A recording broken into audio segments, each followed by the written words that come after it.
This is the Leica Q3 monochrome, a black and white only premium compact camera with a 28mm f1.7 lens. But why does this camera really exist and who is it for? Let's talk about it.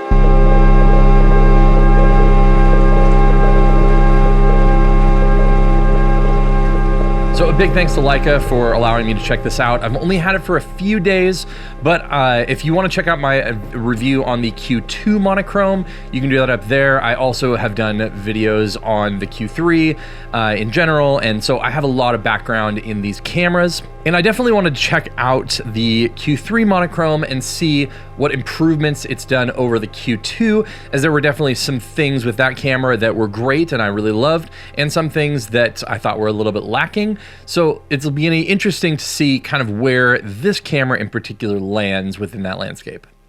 So right off the bat, this thing is black and white only. It does not have a color filter array at all.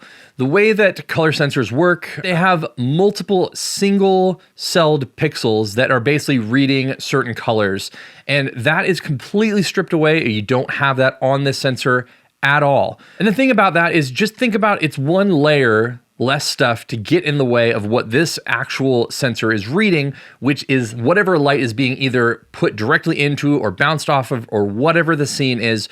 You are looking at just the value of the lights and darks in a scene, and you're not worrying about trying to interpolate pixels. So the thing about that becomes the biggest proponent of this sensor, other than obviously if you love black and white or not, is going to be the extra kind of like, you legitimately get more resolution out of it. It's just a sharper image than you get out of a typical color sensor. And you also get a little bit more dynamic range. And it makes sense if you really think about it. If you like look at this little chart and you see the extra bits of data that the sensor has to put together and the processor has to make into your final color image, if you don't have that and you're purely reading light, you can see why the sensor is going to be better in low light. It's going to have a little bit more dynamic range. It's going to be sharper. All of those things are absolutely apparent on this camera. Now, a few of the upgrades that I kind of was asking for in the original Q2 monochrome is obviously just things that have come across into the Q3 as well. So we have this side port here that allows us to have a micro HDMI, I believe, and a USB-C port. Any camera nowadays, they all have USB-C ports, and for charging, that is incredibly beneficial. It just makes these cameras so much easier to work with. One of the things it has going for it is, and I never hear people talk about this, I probably say it in every Q series video, but the lens has stabilization in it. And so it is just a bigger upgrade over some of the other cameras, especially ones like the Sony RX1R3 that doesn't have IBIS. So it's one of the things that you would be able to use in video if you really wanted to. Now, this is a monochromatic sensor, obviously, so it's going to be a little bit different in those realms, but it does have log, and you also are able to plug in microphones and whatnot into the USB-C port if it's something you're interested in doing. So the other night I went out with both my Leica M11 and the Q3 monochrome to really kind of show the differences in between the sensor technology and what you're really getting. So let's jump in to Lightroom and into just these images in general and talk about where the actual differences are, and then we'll come back, talk about a few more things on the camera, and I'll let you know kind of my final thoughts on this thing.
So obviously for me, in that, the low light performance is legitimately incredible.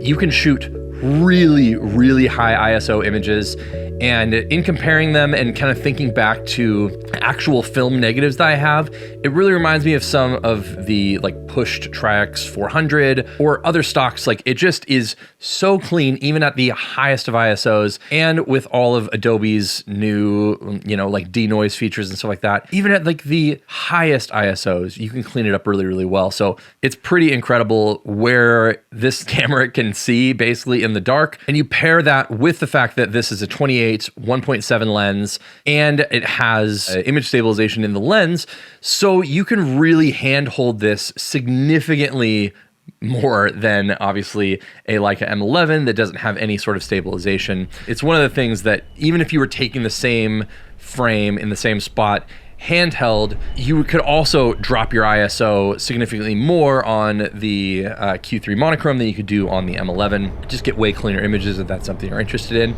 And now if you watched my previous kind of like Q2 monochrome video, and you've just kind of heard me talk about Leica in general with their newer cameras, you've heard me talk a little bit about the autofocus in like that Q2 and SL2 series, where it just like wasn't exactly up to par. I've heard really good things about the SL3 and the SL3S series of cameras, and I actually found that the Q3 had picked up a lot of really, really good improvements with its phase detect autofocus and everything like that. I will say maybe the biggest downside to this camera, and I think that it's not going to matter to some people, and to some people it's going to be a big deal, and so it depends on where your use cases are and where your expectations are, I guess. But one of the things that you don't get on a monochromatic sensor is phase detect autofocus points. While it does speed up significantly, you do have a much faster processor in here, and it's doing a lot more work for you to be a lot smarter about how this camera is going about finding the things it wants to focus on. It's still having to do that within a contrast detect setup. So I think that one of the biggest kind of things going between, let's say, just the Q3 and the Q3 monochrome is going to be that the autofocus is going to be hindered. It's just not going to be as fast because you don't have all those phase detect autofocus points. You don't have that phase detect system within a monochromatic sensor. Now, again, I will say that it is good. It still works well. It feels like a modern camera. Does it feel like the autofocus I would expect out of a camera in 2025? No, it has contrast detect, so it's hunting a little bit. But in the times that I have been focusing on things and shooting wide open and just trying to work within this system, it doesn't have tracking autofocus. It just isn't in those same ways. But did that really hinder the way I was using the camera? No, I think it's just an interesting camera. Would I buy this as like the only camera that I had? No. But would I love to have this camera within a series of other cameras and feel really good about getting a really interesting image out of this and having all the other modern conveniences like the app support and USB-C and all that kind of stuff? But it is one of those things where if you are hoping to do some really, really good tracking autofocus and stuff and continuous tracking, it's just not even available on this camera. And that's just down to, from what I've kind of gleaned out of my interactions, it seems like it's legitimately a hardware limitation. Now, again, the processor in here is a new processor that makes things a lot faster, a lot, again, smarter than like the Q2 monochrome in particular. But it is going to be one of those experiences that for, like a premium compact camera in 2025, it's just not going to be in that same realm of autofocus and tracking and things like that you're used to.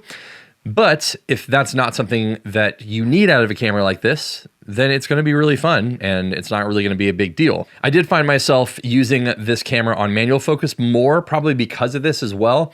And as you were kind of looking at the images and stuff, it's not like I was doing any sports or anything that like had a crazy ton of movement or anything like that. And again, it has a lot of other upsides with its tonality and its high ISO performance and its sharpness and all of those other things.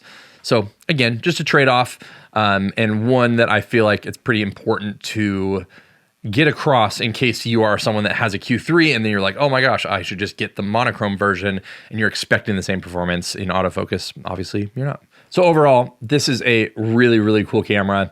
It's definitely one of the cameras out there that for me feel like they will most likely always be on the wish list. As much as I kind of like romanticize about having a monochrome black and white only camera, I just see the world so often in color, despite the fact that I mentioned before, when I make prints, oftentimes we just convert those prints to black and white, and I love the simplicity of it. I love taking away one of those aspects of photography, one of those things that could be distracting to the creative process. It kind of zones you in, it adds a limitation, it makes you think differently. And it's one of the things I love about photography. So even if you don't have the ability or the finances or whatever to buy a monochromatic sensor, one of the things that I suggest you do is maybe take the image preview or the JPEG preview or whatever of whatever camera you're using, toss it in black and white mode, and it'll probably help you kind of see the world a little bit differently and see your images a little bit differently, especially if you are in a creative rut. So thanks so much for watching. Let me know if you have any more questions about this in the comments down below. Thanks again to Leica for letting me borrow this camera for a few days. It's always, again, a camera that I will wish I had on me a lot of the time. So definitely fun to play with. If you want to watch my video on the Q2 monochrome, you can do it up here. Watch my video on the Q3 up here, and I will see you in one of those videos.